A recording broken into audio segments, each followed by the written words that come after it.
Welcome to వార్త. నేను దేవ. గాంధీ భవన్లో అందుబాటులో ప్రజాప్రతినిధుల కార్యక్రమంలో భాగంగా నేడు నారాయణపేట ఎమ్మెల్యే పర్ణికారెడ్డి గారు అయితే మాత్రం వినతి పత్రాలు స్వీకరించారు. ప్రస్తుతం మనతో పాటు నారాయణపేట ఎమ్మెల్యే పర్ణికారెడ్డి గారు ఉన్నారు. చెప్పండి మేడం, ఈ రోజు వినతి పత్రాలు ఏ సమస్యల మీద ముఖ్యంగా వచ్చాయి?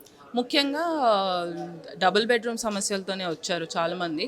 సో అది కూడా హైదరాబాద్కి చెందిన వాళ్ళే, ఓల్డ్ సిటీ కానివ్వండి, కార్వాన్. సో ఈ వివిధ places in Hyderabad double bedroom మాకు రాలేదు అన్న దీంతోనే రావడం జరిగింది. సో వాళ్ళకి ఏంటంటే ఎంక్వైరీకి కూడా వెళ్ళలేదు అది ఇది అని అంటే తప్పకుండా వాళ్ళకి రెఫర్ చేయడం జరిగింది. దీంతోపాటు ల్యాండ్ సమస్యలు అని కొందరు వచ్చారు, లేకపోతే అక్కడ రూరల్ ఏరియాస్లో ఏమన్నా పథకం అందకపోతే వాళ్ళకి వచ్చారు. సో అక్కడ లోకల్ ఎమ్మెల్యేస్ కానివ్వండి వాళ్ళతో మాట్లాడడం జరిగింది. So it has been resolve that way. అంటే మరీ ముఖ్యంగా ఇందిరమ్మ ఇల్లు అయితేనేమి, రేషన్ కార్డుల నుంచి అయితేనేమి ఎక్కువగా సమస్యలు వస్తున్నాయని అయితే మాత్రం విమర్శలు ఉన్నాయి. దీన్ని ఎట్లా చూస్తారు? ఒక్కటండి, మీకు సడన్గా ఇప్పుడు రేషన్ కార్డ్ కానీ ఇందిరమ్మ ఇల్లులు కానీ 10 years తర్వాత లాంచ్ చేయడం జరిగింది. సో ఏదైనా పథకం లాంచ్ చేసినప్పుడు ఆబ్వియస్లీ, ఎందుకంటే 10 years నుంచి వేచి చూస్తున్నారు ప్రజలు వేచి చూస్తున్నప్పుడు ఏంటంటే మాకు కావాలి, ఫస్ట్ మాకు కావాలనేది ఆబ్వియస్లీ సహజం అది మనుషుల్లో. సో దాంట్లో తప్పిస్తే తప్పకుండా ఏదైతే విడతల వారిగా చేస్తున్నామో, and ration card shouldn't be an issue because it is a continuous process. దీంతో ఆగిపోతుంది అనేది లేదు. సో తప్పకుండా ఇప్పుడు నిన్నటి వరకు మా కాన్స్టిట్యున్సీలోనే చేసాం. దాదాపు 5,000 పైగా కొత్త రేషన్ కార్డులు ఇచ్చాం. ఆల్మోస్ట్ 11,000 పైగా ఎడిషన్స్ అయినాయి, మెంబర్ ఎడిషన్స్. సో ఓవరాల్గా చూసుకుంటే మా కాన్స్టిట్యున్సీ వరకు దాదాపు 30,000 పైన వరకు రేషన్ కార్డు లబ్ధిదారులు ఉన్నారు ఈరోజు, members. So it is a continuous process and it will reach up to a lot of people. And Indiramma ఇల్లులు కూడా ఇప్పుడు నియోజకవర్గ వారీగా 3,500 ఇవ్వడం జరిగింది. ఇంకా 3,500 గ్రౌండ్ చేస్తే నెక్స్ట్ విడతలు చేస్తామని చెప్తున్నాం.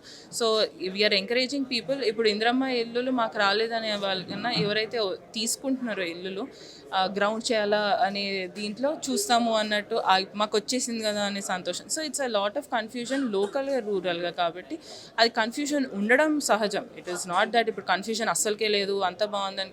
కన్ఫ్యూజన్ జనాలకు తెలియని కన్ఫ్యూజన్ అంతే.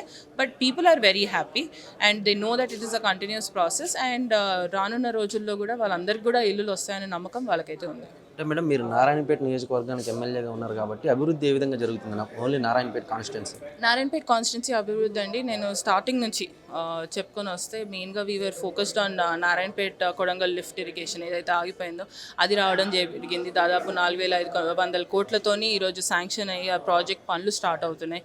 దాంతోపాటు అభివృద్ధి చూసుకున్నట్లయితే సంక్షేమ పథకాలు ప్రతి ఒక్కరికి చేరే విధంగా నేను మెయిన్గా ఫోకస్ చేసింది మెడికల్ అండ్ ఎడ్యుకేషన్ కింద. సో ఆల్ దోస్ నాకు కావాల్సిన ఏవైతే ఉన్నాయో అన్నీ కూడా వినతి పత్రం ద్వారా ఇవ్వడం జరిగింది కన్సర్న్ మినిస్టర్స్కి. సో ఒకటి శాంక్షన్ అవుతుంది. సో ఆ శాంక్షన్ అయ్యే విధంలో ఇప్పుడు నారాయణపేటకి మీకు ఒక MCH maternity and child hospital almost 40 crores sanction అవ్వడం జరిగింది. నర్సింగ్ కాలేజ్ శాంక్షన్ అవ్వడం జరిగింది. And it's a headquarter కాబట్టి సో ఇప్పుడు అన్ని అవసరాలు ఉంటాయి. ఎందుకంటే మాకు ఇంకా చూసుకున్నట్లయితే Karnataka is right beside. So అక్కడ నుంచి ఫ్లో కూడా కొంచెం ఎక్కువ ఉంటుంది. So we are trying to stabilise our medical facility there. అదేవిధంగా ఎడ్యుకేషన్ పరంగా కూడా ఏవైతే స్కూల్స్ కానివ్వండి, కాలేజెస్ కానివ్వండి, I'm primary focused on encouraging. ఇప్పుడు ఒక కాలేజ్ ఉంది, గవర్నమెంట్ డిగ్రీ కాలేజ్. ఆ డిగ్రీ కాలేజ్కి స్టార్టింగ్ నేను అధికారంలోకి వచ్చినప్పుడు it use to run in 2 shifts in junior college. Morning junior college నడిచేది, ఈవినింగ్ డిగ్రీ కాలేజ్ నడిచేది. సో దానికి ఒక ఆల్టర్నేట్ బిల్డింగ్ చూపించడం జరిగింది. సో కొత్త బిల్డింగ్ శాంక్షన్ కోసం పెట్టడం జరిగింది. సో అది కూడా త్వరలో రాబోతుంది. సో ఇవన్నీ ప్రాసెస్, ఇప్పుడు రోడ్స్, డివైడర్స్, ఇవన్నీ regular schemes. So it has no other, it will come and it will pass on specific things. Focus పెట్టుకొని నడుస్తే it is better. So this time my focus for this 3.5 years కూడా medical and education మీదనే ఉంటుంది. అంటే madam, ఇప్పుడు కాంగ్రెస్ ప్రభుత్వం ఎన్నికల మేనిఫెస్టోలో ప్రకటించిన విధంగా మహిళలకు తులం బంగారం అయితేనేమి, స్కూటీలు అయితేనేమి ఇవి ఇంకా అమల్లోకి రాలేదు.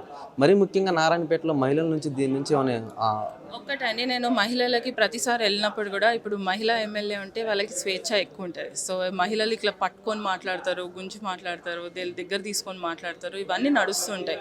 సో వాళ్ళకి ఎక్స్ప్లెయిన్ చేసినప్పుడు దేర్ అండర్స్టాండింగ్ కూడా. ఇప్పుడు ప్రభుత్వం ఉన్న కండిషన్, ఫైనాన్షియల్ బర్డెన్ ప్రభుత్వంలో ఉన్నా కూడా ఇన్ని పథకాలు అమలు చేసుకుంటూ వస్తున్నప్పుడు తప్పకుండా మిగతా పథకాలు అమలు చేస్తామనే విధంగానే చెప్తుంటే వాళ్ళు అర్థం కూడా చేసుకుంటున్నారు. 18 monthsలో మనం చేసిన అభివృద్ధి వాళ్ళకి చెప్తుంటే దే ఆర్ అండర్స్టాండింగ్. సో దాంట్లో ఇప్పుడు ఏంటంటే విమర్శలు అనేటివి ఇట్స్ వెరీ కామన్. నేను దాన్ని I won't say it is చెయ్యొద్దు అనేది కూడా కాదు. విమర్శలు ఆర్ కామన్, ఎందుకంటే పాలిటిక్స్లో ఉన్నప్పుడు విమర్శలు ఉంటాయి. కానీ కన్స్ట్రక్టింగ్ విమర్శలు ఉండాలి, అంటే it has to be meaningful చెప్పే విధానం కూడా. సో ఇప్పుడు 10 years ఒకలాగా ఉన్నప్పుడు, ఇప్పుడు సడన్గా ప్రభుత్వం మారినప్పుడు ఇబ్బందులు ఏమున్నా ఎలా ఉన్నా కూడా మనం పని చేస్తున్నాం ప్రజలకి, అది జనాలు గుర్తిస్తున్నారు. And they are very happy with the government. అంటే ఎన్నికల మేనిఫెస్టోలో ప్రకటించిన విధంగా రేషన్ కార్డులు, సన్న బియ్యం ఇవన్నీ అమలు చేస్తున్నప్పటికీ కూడా ప్రధాన ప్రతిపక్షమైన బీఆర్ఎస్ నాయకులు అయితే మాత్రం తీవ్రంగా ఆరోపణలు, విమర్శలు చేస్తున్నారు. దీన్ని ఎట్లా చూస్తారు మరి? ప్రతిపక్షాలు ఉన్నది ఆరోపణలు చేయడానికి. సో అంత మేము ఎక్కువ మా పని ప్రజలకు చేరుతుందా లేదా అనే విధంగానే పని చేస్తాము. సో నేను బేసిక్గా నారాయణపేటలో చేసేది అదే. So I'm focused on working for the people.